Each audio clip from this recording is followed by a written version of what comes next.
இன்றைக்கி நாம் பார்க்குற இந்த மணல் பரப்பில் ஒரு காலத்தில் ரயில் ஓடிச்சு. மக்கள் சிரித்து பேசி வாழ்ந்தாங்க.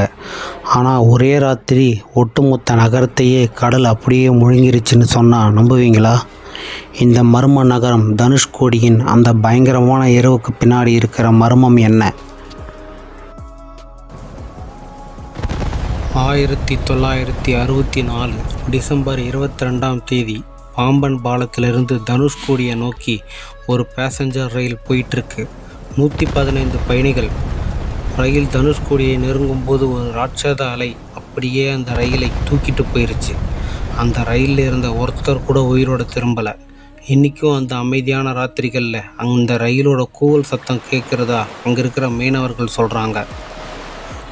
ஆனால் இதையும் தாண்டி ஒரு ஆச்சரியம் இருக்குது. ராமாயண காலத்தில் ராமர் இலங்கை போக பாலம் கட்டின இடம் இதுதான்னு சொல்லப்படுது. 1964 புயலில் எல்லாமே அழிஞ்சப்பவும் கோதண்டசாமி ராமர் கோயில் மட்டும் எப்படி ஒரு கீறல் கூட இல்லாமல் தப்பிச்சது? இது வெறும் தற்செயலா இல்லை ஏதோ ஒரு தெய்வீக சக்தியா? உங்களுக்கு தனுஷ்கோடிக்கு நேரில் போன அனுபவம் இருக்கா? அங்கே போனப்போ நீங்கள் ஏதாச்சும் விசித்திரமாக உணர்ந்தீங்களா? கமெண்ட்டில் சொல்லுங்கள். இது காவியக்கண்.